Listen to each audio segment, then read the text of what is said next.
Hi, Matt Schneider, here to go through the day 1 through 5 lengthening for assignment 3 ACL prevention for collegiate female athletes involved in basketball, volleyball, soccer. So the first thing we're going to want to do is move into lengthening.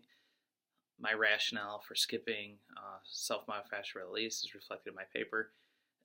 Most teams don't have access to enough foam rollers, and research suggests that self-myofascial release for range of motion, increasing range of motion at targeted joints, that static stretching alone can elicit nearly the same results. We're not going to break up adhesions by just static stretching, though we can do a lot to lengthen muscle. So we're going to focus on the gastrocs, 30-second hold, move into the adductor complex, the biceps femoris, standing TFL, and then finally the vastus lateralis stretch. So the gastroc, we're just going to go back to the wall. Most kids are familiar with this. Most athletes are familiar with this. We're going to want to make sure we don't externally rotate that back foot. Everything about ACL prevention is about maintaining good posture. We want to enforce good posture in all our movements, whether it's stretching or activation or integration.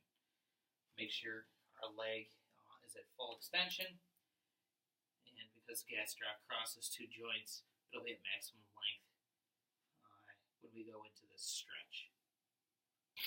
Again, we can activate the soleus by flexing that knee. For now, we want to really focus on that gastroc. The adductor stretch, I like to use a pretty simple adductor stretch, especially with female athletes, for a variety of different reasons.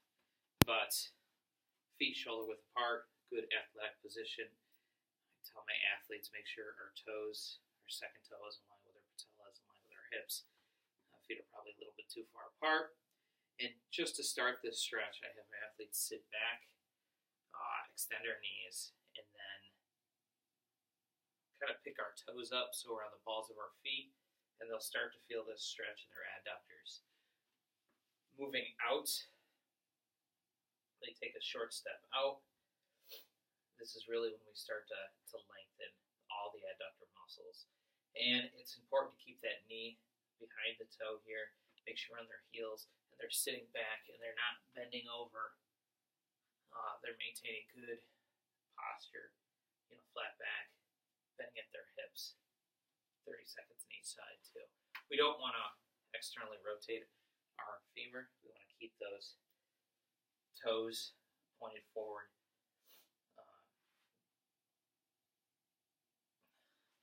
Now moving into our next is the biceps femoris. We're going to try and target the short head here.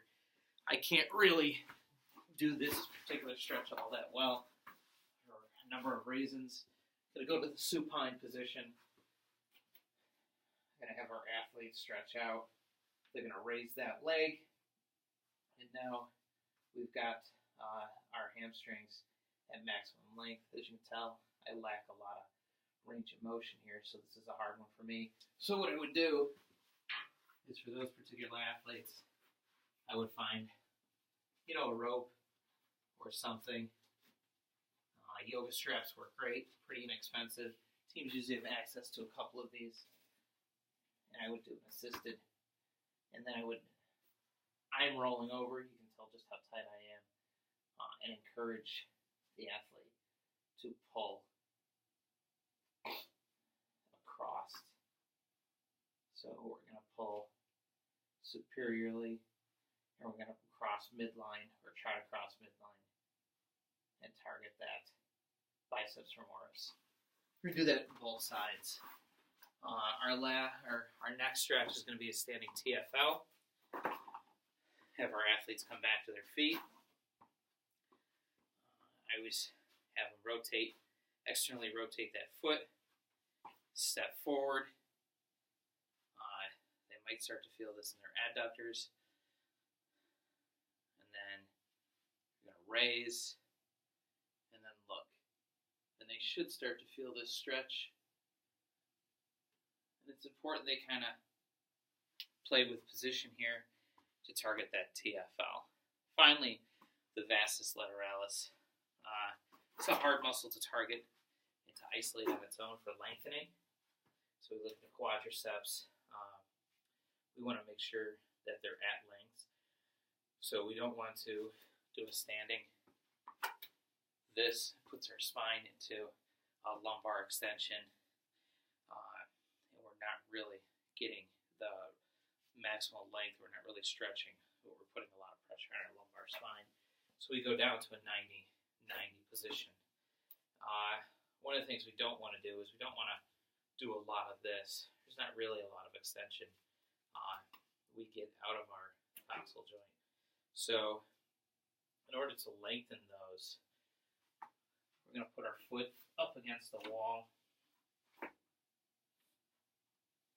as soon as you do that, your athletes will notice these hip flexors. And we can play with various positions and moving the foot